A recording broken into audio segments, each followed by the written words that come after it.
Ross on your left against Dorian Finn on your right. It is 8-rack against Merfolk. Tom won the die roll, and he elected to draw. He may know that. He may choose to do that even if he knows his opponent's playing Merfolk. Also, Tom doesn't necessarily have that information. That's true. So this will be a little bit interesting. Players been given the green light. Dorian will be on the play because Tom's letting him, and now this is an Aether Vial. I wonder if this is good or bad for Tom. Well, this cuts both ways. One is it's nice for Finn to be able to play kind of an instant speed game and still be able to cast stuff if his hand gets stripped down or his lands get constricted. The other side of it, though, is that it's a card that's not a threat or any sort of permanent that Tom really has to worry about in and of itself. And if Tom's able to strip down the opposing hand, Finn may be more in the market for just additional threat cards rather than things like Aether Vial. To note that Tom is looking at 4 cards with his Thoughtseize, a Harbinger of the Tides, a Manamo, along with 2 copies of Curse Catcher.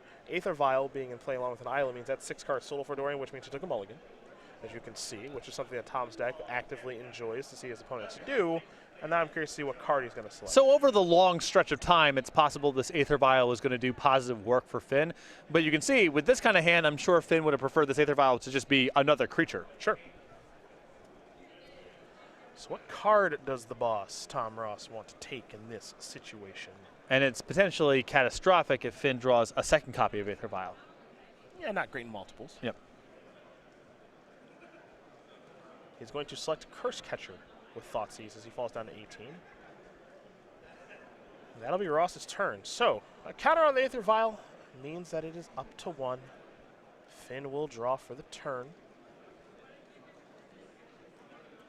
There's the Manamo. School at Water's Edge. Now here is the Harbinger of the Tides. And a passing of the turn. Liliana the Veil to draw. Here is Raven's Crime. Tom casting this into the Curse Catcher he knows about. This is a fine one to have countered by Curse Catcher. I don't think you mind too much, right? All right, Marrow Regery down. Tom will play Mutavault, and now a copy of Shrieking Affliction. Okay. We'll take a look at that one as Curse Catcher is going to enter the battlefield. Shrieking Affliction is a way that Tom's able to deal plenty of damage, so 3 damage is going to be dealt over the Dorian. He's taking a look. We'll do the same. At the beginning of each opponent's upkeep, if that player has 1 or fewer cards in hand, he or she loses 3 life. So tick-tock goes their clock. And spoiler alert, Dorian's not getting out from under this. No. So this is just 3 a turn. Yes.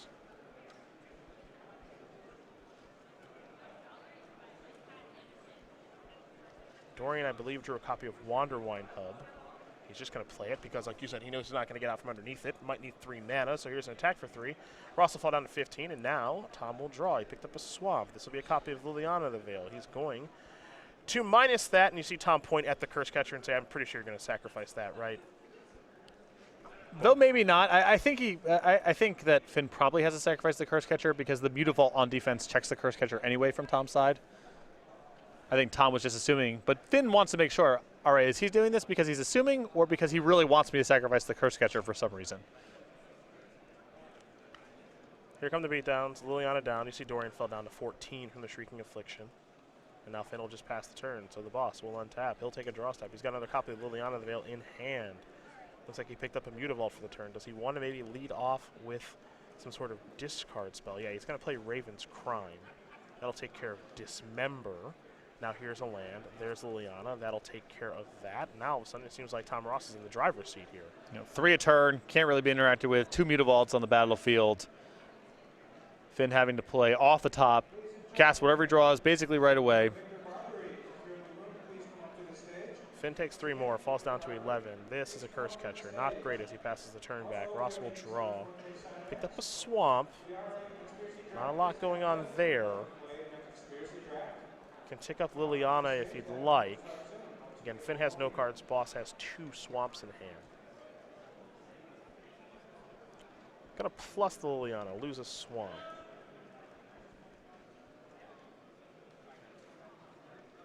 Gonna fire at Mutavaults, coming to the red zone.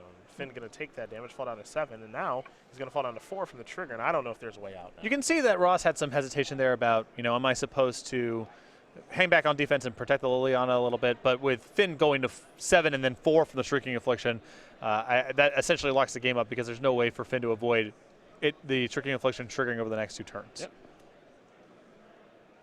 And that is going to do it. Tom Ross going to win game number 1 here over Dorian Finn. 8-rack. Yes, 8-rack. Up a game here over the Fishies. So that was interesting because Finn had an Aether Vial that was basically not a card over the course of the game.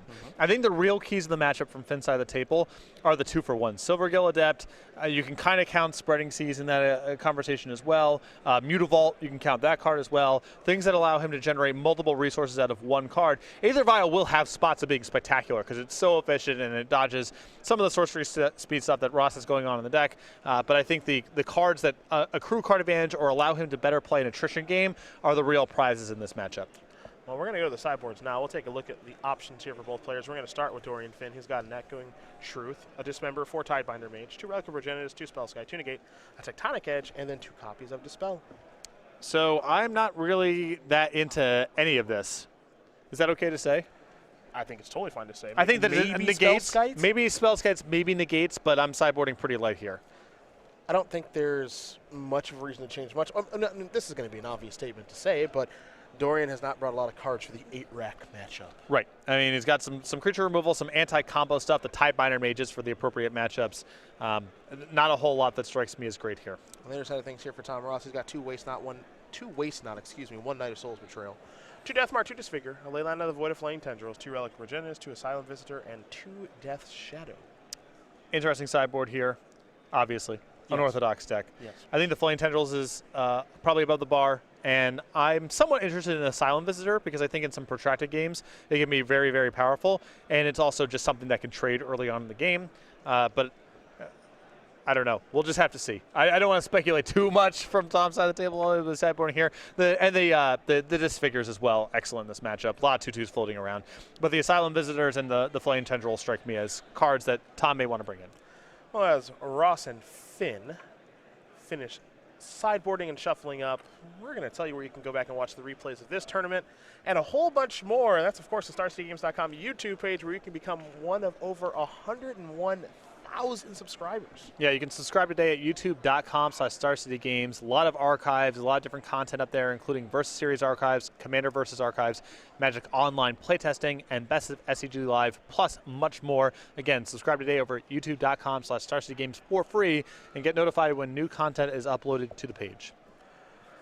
Oh, the boss, Tom Ross. It's not Infect. It's not Dredge. It's 8-rack now for the boss, for the 33-year-old who currently resides in Roanoke, Virginia, with 14 open top 8s. This one might be the most impressive of the bunch now, however, if he's able to get the job done. He's also got 4 invitational top 8s. We'll be sure to get that graphic fixed, along with 2 invitational wins. And as we discussed yesterday, the Goldeneye with the feet. I think we might have to update this about the Hard Punch Chun-Li. Hard Punch Chun-Li, Goldeneye with the feet.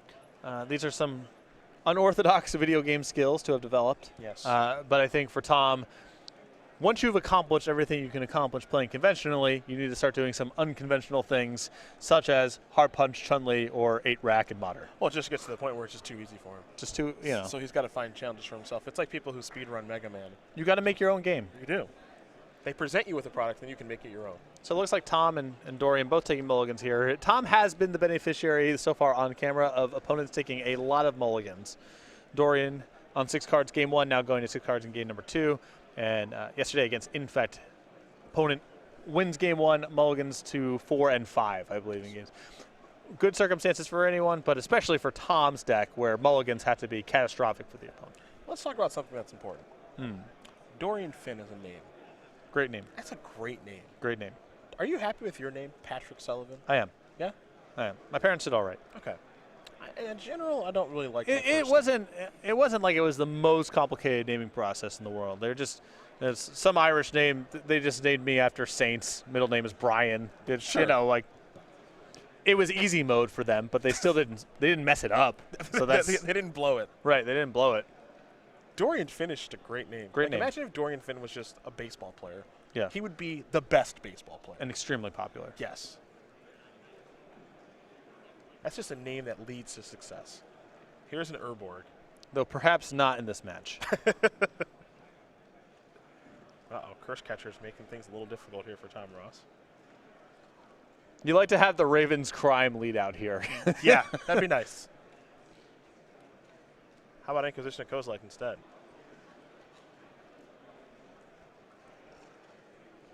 Dorian actually led it off with my favorite blue non-basic land of all time. Oboro. Yeah, Palace in the Clouds. Hmm. I've always liked that card. We'll go with Teleria. Like it doesn't. The ability doesn't come up very much at all, but I just love it because Moloku was one of my favorite cards back in the day. Gonna take a Spreading Seas. You're a Teleria fan, huh? I am a Teleria. Not Teleria West, just flat Teleria. Just Teleria. Let's see if we can find that. Here comes Curse Catcher. What is this? Add a blue. During upkeep, remove the banding or bans with other ability from target creature until the turn. Bans with other was a mechanic they really highlighted in Legends. There's a cycle of lands, in fact, that allow your Legends to ban with others. They don't even really work in the rules. But when I was a kid, since these lands tapped for the appropriate color of mana, I thought they were just basically cheating. Because there wasn't a lot of non-basic hate at the time. But, you know, Acid Rain and Flash Fires and cards like that were part of my childhood. So I thought, isn't playing one of these cards just cheating? Basically. But it's not. And I was right. Oh, you were right. I was right. Okay. This is not the most powerful one in the cycle. Caracas is. Oh, is it? Caracas is a more powerful, which is another interesting design because, you know, we're going to have a set built around Legends. We're going to have these storyline characters. They're going to be really expensive. What if we slapped permanent unsummon onto a Plains? Okay. Dismember. Tom is going to take 8. All right, one at a time. Tom assuming what Dorian's going to do. Yeah. Tom's super shortcutting here. Yeah. Yeah, okay. So if you make me pay 1 more for my dismember. Yeah. Don't do that. Yeah, don't. Tom giving his opponent a lot of credit right now, saying, I think that you're just going to let this die, right? Let it go. Just let it go. Let it go. There's nothing you can do about this. Do not make him pay 1 All more. right, there you go. All right. Make him pay 4 more life, another card. All right, we're good.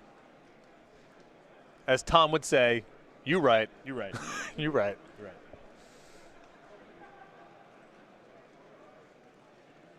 All right, we're heading back Dorian's way now. Curse Catcher kind of annoying for Tom's deck to play against. A little bit, yeah. That's how I would always describe Curse Catcher. Annoying.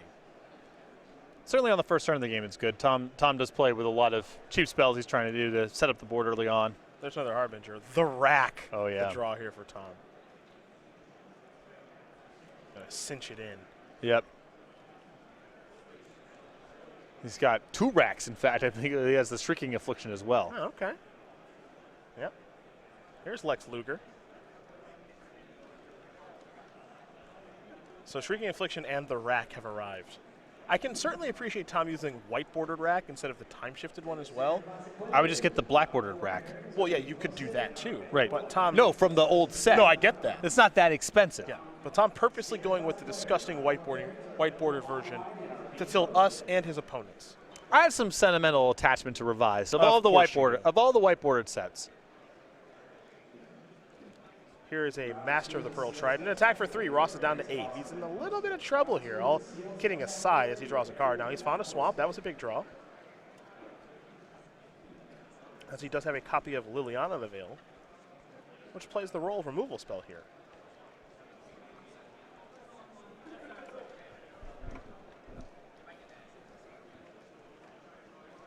Not entirely sure what the other card is here for Tom. What is this? All right, there's Liliana. Tick it down. Gonna make Dorian sacrifice a creature. There goes the Harbinger.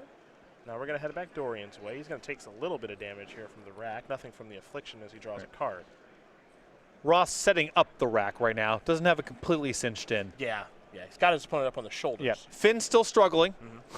Still moving around a little bit. Finn Balor. Your favorite wrestler. My perhaps least favorite wrestler. Here is a Spreading Seas on the Urborg. That Urborg is now an island. And now here comes the Master. Down goes Liliana. Time for Ross to untap and draw. Raven's Crime, the draw.